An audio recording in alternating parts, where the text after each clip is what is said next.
Bonjour à tous, je vous propose cette semaine d'aller à la rencontre de l'Église catholique au Mali. Situé en Afrique de l'Ouest, dans la région du Sahel, le Mali a pour capitale Bamako.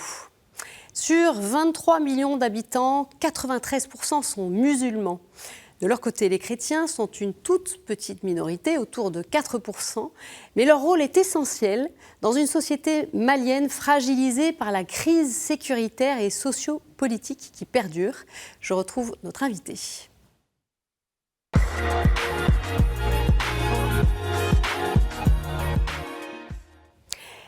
Pierre-Marcel Keita, bonjour. Bonjour Madame Dupasquier. Merci d'être avec nous. Alors pour faire connaissance, vous êtes originaire de Bamako, vous êtes médecin biologiste, vous avez été directeur pendant 6 ans de l'hôpital catholique Mali-Gavardo et coordinateur des 6 centres de santé de l'archidiocèse de Bamako. Vous vivez en France depuis 8 ans, vous êtes médecin au CH de Tulle en Corrèze. Et puis en 2023, eh bien, vous êtes reparti 6 mois dans votre pays pour mettre en place le système de santé d'une polyclinique. Et depuis 2 ans, vous êtes président de Magnificat, l'association des catholiques maliens de France. Tout à fait, Madame Dupasquier. Alors évidemment, vous nous direz tout à l'heure quelle est la place de l'Église au Mali, l'Église catholique, dans la société. Mais on a bien sûr d'abord envie de connaître un peu mieux cette réalité de ce que vivent les catholiques au Mali. Alors on a bien en tête, bien sûr, cette crise sécuritaire qui touche le Mali depuis une douzaine d'années maintenant, avec des attaques djihadistes qui sont fréquentes. Il y a eu cette attaque importante le 17 septembre à Bamako, qui a fait plus de 70 victimes et 200 blessés. Lors de leur dernière session ordinaire qui s'est tenue du 24 au 27 septembre dernier, les évêques du Mali ont déploré ces attaques qui frappent des civils innocents. Est-ce que vous pouvez nous expliquer quel est l'impact de cette crise sécuritaire sur la vie paroissiale ? Merci Madame Dupasquier d'abord pour l'invitation qui me donne l'occasion de parler de l'Église catholique, de ce qui vit au quotidien les paroisses au Mali. Donc effectivement, il y a eu cette attaque du 17, comme vous venez de le dire. Et il y en a eu d'autres. Il y en a eu d'autres. Il y a eu des pertes en vies humaines. Permettez-moi, à l'entame de mes propos, de m'incliner devant le mémoire de toutes les victimes du terrorisme au Mali, toutes les victimes du djihadisme au Mali et toutes les victimes du banditisme armé au Mali, parce que ce n'est pas la même chose pour moi. Et les évêques, effectivement, ont condamné, et moi je pense que les évêques, le discours des évêques n'a pas changé, parce que les évêques ont toujours prôné la paix, la cohésion sociale, le dialogue. Et je pense que les évêques ont bien agi en condamnant fermement ces attaques. Et tant bien que mal que les évêques, les autorités politiques administratives fournissent beaucoup d'efforts pour empêcher, pour maintenir la sécurité, mais aussi la quiétude au sein des populations. Mais il y a quand même beaucoup de répercussions, d'impact assez profonds, mais aussi assez inquiétants sur la vie quotidienne des catholiques vivant au Mali. Et justement, ces difficultés quotidiennes des catholiques, parlez-nous-en. L'impact sur la vie des chrétiens qui sont au sud du Mali, Bamako, en allant à Kaï, passant par Koulikoro et remonter vers Sikasso, ce n'est pas le même impact que ceux qui vivent au centre du pays, c'est-à-dire à Mopti, et ce n'est pas le même impact que ceux qui vivent dans le Grand Nord, à savoir Kidal en passant par Taoudéni. Ce n'est pas des originaires du Grand Nord qui sont des chrétiens, parce que cette partie est 100% islamisée depuis le 8e, 9e siècle. Les deux types de chrétiens qui se trouvent là-bas, premièrement, c'est des fonctionnaires qui ont été affectés là-bas dans le cadre du travail. Soit ils ont quitté l'archidiocèse de Bamako, soit Sikasso, la mission catholique de Ségou, ou Kati. Ils se sont retrouvés dans le cadre professionnel. Ça, c'est la première catégorie. La deuxième catégorie de chrétiens qu'on trouve dans ce Grand Nord, ça, c'est des gens qui travaillent dans des institutions telles que des banques, par exemple la banque BNDA, ce qu'on appelle la Banque nationale pour le développement agricole, la BCAO, où les succursales sont dans les grandes villes. Donc, ces chrétiens, ils ne sont pas nombreux, mais ils arrivent à se retrouver pour prier ensemble. Ils arrivent à se retrouver pour faire des séances de catéchisme ensemble, pour préparer les baptêmes.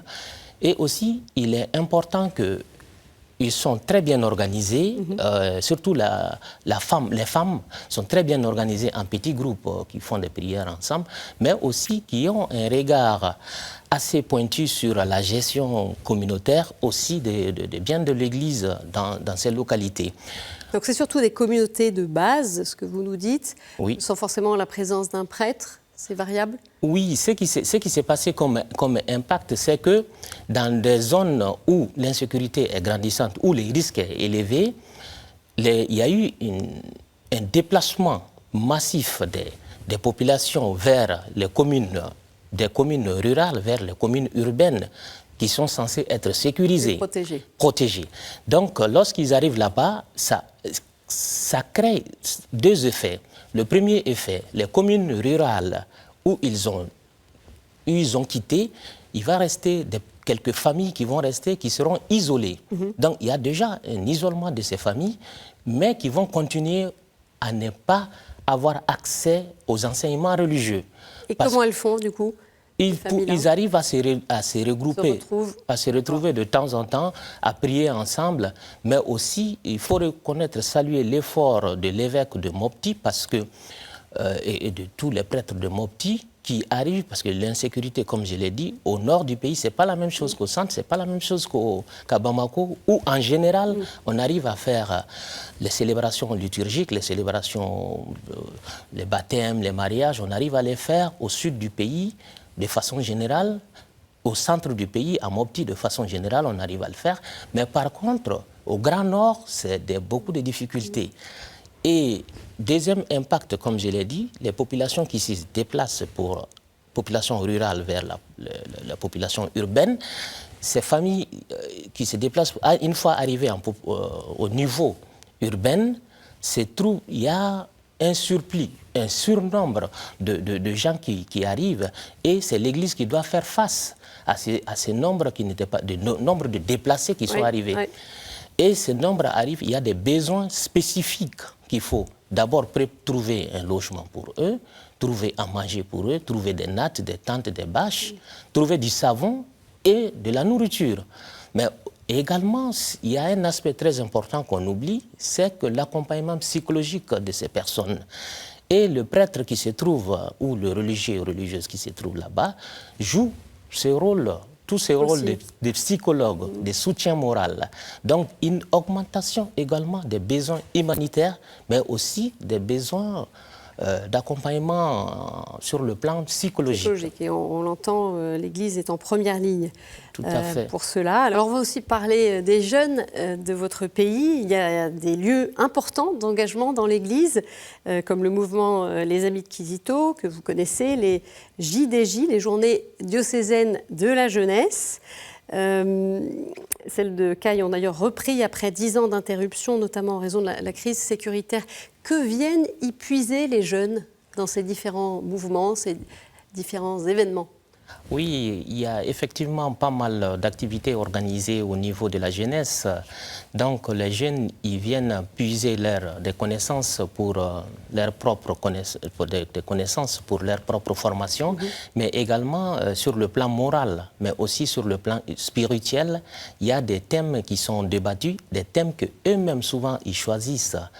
Et la dernière en date, la journée paroissiale de la jeunesse de la paroisse de Sainte-Monique, qui a eu lieu et qui a fini, je pense, il y a 3 ou 4 jours. À Bamako. À Bamako, où le thème était jeunesse face aux défis de l'environnement. Ça, c'est un thème d'actualité, le dérèglement climatique et également les informations par rapport aux réseaux sociaux, l'utilisation des réseaux sociaux par la jeunesse. Je pense que c'est des thèmes d'actualité et des thèmes très intéressants qui sont animés par des experts dont les jeunes font appel. Et là, ils viennent puiser ce qu'on dit pour leur propre formation, voilà.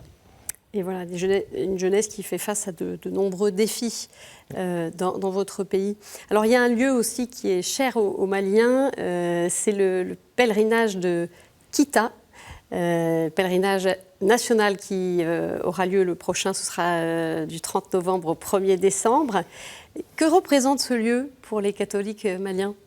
Oui, Kita, c'est la colline mariale. On en voit quelques images. Pour parler un peu de ce pèlerinage, c'est très important pour les catholiques maliens, mais pas seulement les catholiques maliens, mais aussi les musulmans. Parce que moi, pendant 6 ans, j'ai été coordinateur santé, où je voyais que le nombre de pèlerins augmentait d'année en année, et ce n'était pas que des catholiques. Il y avait souvent des cas où il y a plus de musulmans qui viennent accompagner les frères catholiques pour la démarche. Ils viennent pour exprimer leurs propres besoins à la Sainte Vierge, parce que ce lieu est très très important, comme je viens de le dire, pour les catholiques, mais aussi pour les musulmans, pour la simple raison que la Sainte Vierge est la seule femme qui a eu droit à une sourate dans la Bible. Donc la sourate 19... Dans le Coran, excusez-moi, la sourate 19, qui est consacrée uniquement à la Sainte Vierge. Donc, elle a une place très, très importante pour les musulmans. Donc, ils viennent pour implorer la grâce divine, pour présenter leurs besoins à la Sainte Vierge, mais aussi pour accompagner. C'est une démarche de foi, une démarche de fraternité manifestée. Entre chrétiens et musulmans. Entre chrétiens et musulmans. Donc c'est un lieu très très important. Et il y a lieu de parler également de moments où l'évêque de Caille, parce que Kita relève du diocèse de Caille, à l'accueil, l'évêque de Caille vient accueillir dès le premier jour les pèlerins, parce qu'il y en a qui vont marcher de Bamako à Kita, qui fait 160 donc ça kilomètres, ça fait quelques jours de marche. Quelques jours de marche. Il y en a qui viennent en voiture, il y en a qui viennent en train, c'est tellement bien organisé, donc c'est quand même de très bonnes actions à saluer. Alors, Monseigneur Robert Cissé est le nouvel archevêque de Bamako. Son installation s'est déroulée il n'y a pas longtemps. C'était le 6 octobre dernier au Palais des Sports de Bamako. Monseigneur Cissé était auparavant évêque de Sikasso. Et il a succédé donc au cardinal Jean Zerbo, dont le pape François a accepté le 25 juillet dernier la renonciation au gouvernement pastoral de l'archidiocèse métropolitain de Bamako. ECF TV, la chaîne de télévision catholique malienne, une petite sœur de KTO, a réalisé un portrait de Monseigneur Cissé. Dans un bref extrait, il nous parle de sa mission d'évêque. On l'écoute. Ma mission, je la reçois de Dieu et je la remets entre les mains de Dieu. Selon Robert Cissé, une seule personne ne suffit pas pour labourer le champ de Dieu. Pour cela, l'archevêque compte sur l'aide de toute la communauté chrétienne du Mali, en particulier l'archidiocèse de Bamako, pour mener à bien cette mission épiscopale. Voilà, donc les communautés chrétiennes qui constituent l'archidiocèse de Bamako sont mon champ donc, pastoral.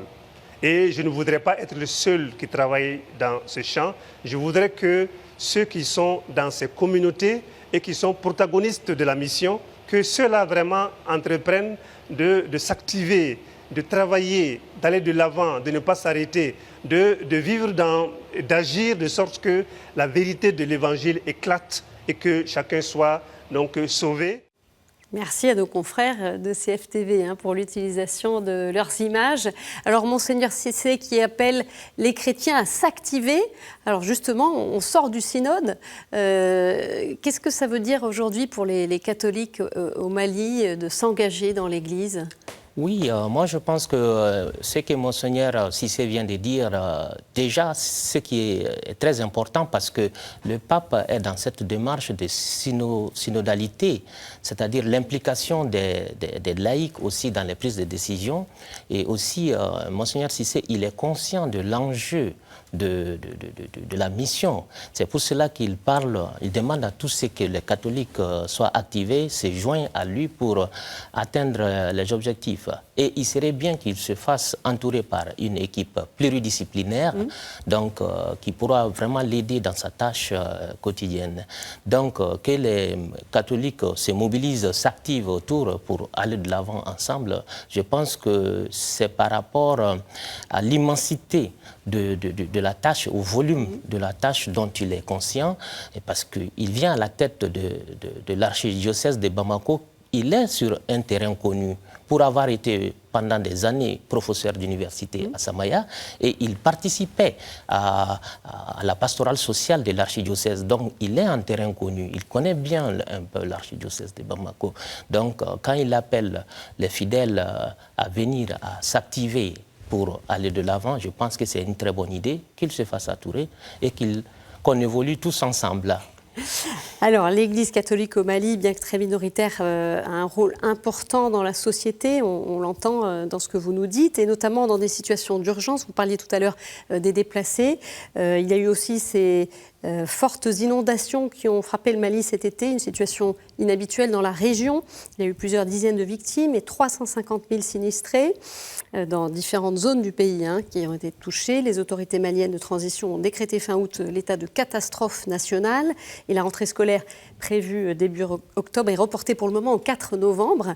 Les évêques ont lancé un appel à une solidarité nationale renforcée pour soutenir et accompagner les victimes. Que fait aussi l'Église dans ce contexte-là de ces inondations face à tous ces sinistrés? Une très bonne question. Ce qu'il faut savoir, c'est que l'Église catholique travaille dans des secteurs prioritaires comme l'éducation, la santé, mais aussi des actions humanitaires à travers la Caritas. Avant de revenir à la Caritas, je dirais que l'Église catholique du Mali dispose de 33 centres de santé, 428 agents de santé qui travaillent pour le bien des populations. Et aussi, l'Église dispose de 138 établissements dans le cadre de l'enseignement catholique, qui est très important, dont 2 universités et 1613 enseignants. Ça, c'est très, très important. Et l'Église a un partenaire traditionnel qui est l'État. Oui, il y a une convention signée. Une convention signée depuis 1972, donc qui a des difficultés maintenant, mais je pense que ces difficultés ne tarderont à être surmontées, puisque le nouveau archevêque a été reçu le lundi passé par le président de la transition, et qui, lors des échanges, Assimi Goïta, le général Assimi Goïta, il est question que l'État de son côté et l'Église catholique fournissent des efforts pour rapprocher les brèches, pour qu'on puisse arriver à une solution définitive pour que l'Église catholique puisse continuer sa mission. Les efforts financiers. Oui, tout à fait. Maintenant, pour revenir à la question concernant le volet social, qu'est-ce que l'Église a apporté? Il faudra dire la Caritas Mali a fait un travail remarquable en recensant d'abord le nombre de sinistrés. Rien que pour la semaine passée, il y a eu 2400 sinistrés qui ont été recensés. Et les besoins ont été exprimés pour juste la semaine dernière, qui était de 21 tonnes de riz, 21 tonnes de mil, aussi de l'huile. Des bâches, ça a été exprimé les besoins, et aussi la Caritas s'est attelée à mettre à la disposition de ces gens des nattes, des savons, de l'huile et tout ce qui a comme besoin de première nécessité.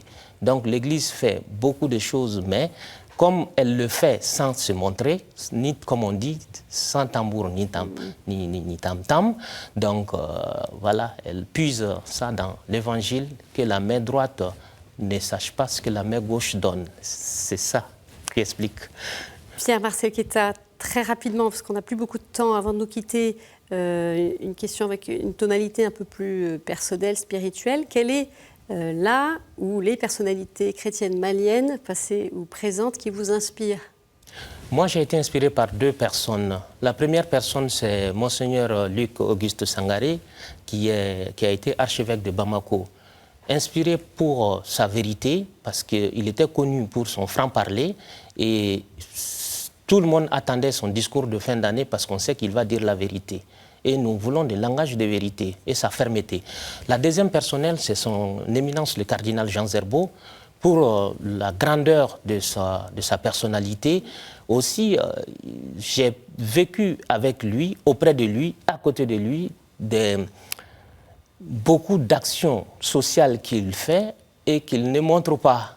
Je suis au courant, je suis témoin, et là, je m'inspire beaucoup de sa manière de faire, de sa manière de penser, qui ont été pour moi, qui m'ont guidé et qui ont guidé pas mal de notre génération.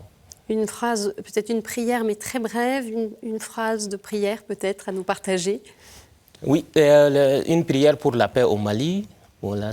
Donc, notre Père, toi le miséricorde, le clément, le tout-puissant, en amour, toi qui es la paix véritable et la source de toute vraie paix, que ton Saint-Nom soit glorifié, que la paix règne au Mali, dans le Sahel et partout au monde entier. Merci beaucoup, Pierre-Marcel Keita. On poursuit tout de suite avec quelques autres informations dans le monde.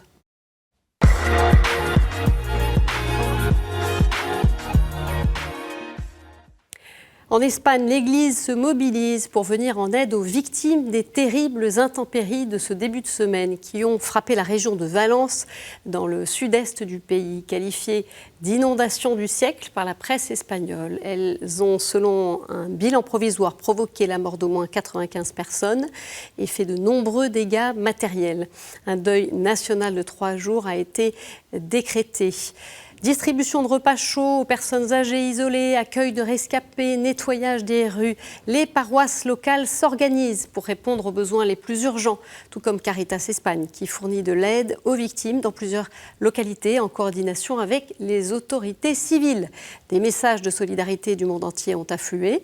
Dans un message vidéo, le pape François a adressé ses prières et sa bénédiction aux victimes. L'Office international de l'enseignement catholique a également exprimé son soutien au peuple espagnol et plus particulièrement aux écoles catholiques touchées par la catastrophe.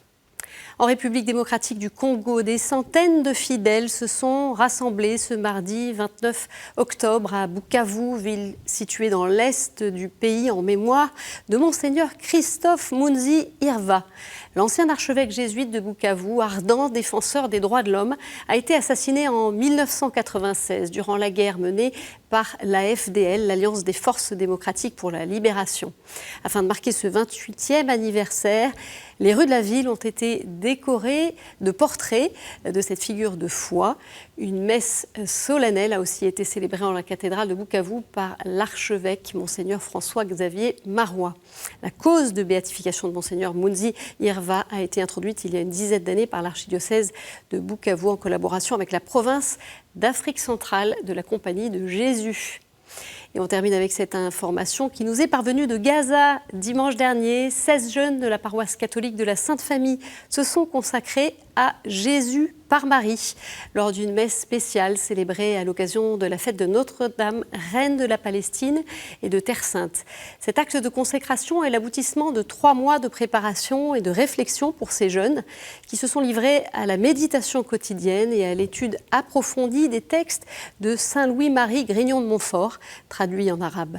Dans son homélie, le père Gabriel Romanelli, curé de la paroisse de Gaza, a insisté sur le rôle vital de la prière dans la souffrance face à l'adversité éprouvée par la population de l'enclave palestinienne. Cet acte de consécration est pour lui une expression puissante de l'amour et de la foi dans le Christ. Avant de nous quitter, on retrouve la chronique du monde.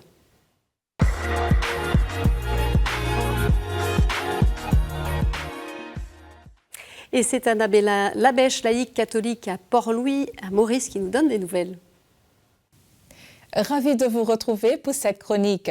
Les prochaines élections générales prévues pour le 10 novembre dominent l'actualité dans la République de Maurice. Nous sommes au cœur de la fièvre électorale. Et chaque jour, la campagne électorale apporte son lot de surprises. Les partis politiques rivalisant d'offres et de promesses. Cependant, il est regrettable que certains problèmes graves qui préoccupent la population ne figurent pas dans leur liste de promesses. Depuis plusieurs décennies, il est de tradition que l'évêque de Port-Louis adresse un message à la population lors de chaque élection générale. En avril dernier, dans sa première lettre pastorale adressée aux jeunes, Monseigneur Jean-Michel Duron leur explique pourquoi la politique est essentielle au bon fonctionnement d'un pays et à la démocratie et les encourage à s'engager dans la vie citoyenne. Pour ce prochain scrutin, 38% de l'électorat ont moins de 40 ans. Tout aussi important, un communiqué conjoint de 3 évêques adressés à la population. Dans ce message, Monseigneur Michel Moura du vicariat de Rodrigue, Monseigneur Sténio André du diocèse anglican et Monseigneur Duron rappellent à chaque citoyen sa responsabilité et son devoir de voter, en parlant d'un devoir sacré. À une époque d'hypermédiatisation où les réseaux sociaux occupent une place dominante dans la vie quotidienne, eh bien, les évêques appellent à la prudence et au discernement. Ils recommandent aux lecteurs de chercher dans les propositions des partis ce qui est vrai et juste, ce qui contribue au bien commun et au désir de vivre ensemble dans une société multiculturelle et multireligieuse comme la nôtre. Merci Annabella. Voilà, c'est la fin de cette édition. Vous pouvez la retrouver sur notre site internet, mais aussi sur KTO Radio. Je vous souhaite une très bonne semaine et je vous dis à jeudi. Au revoir.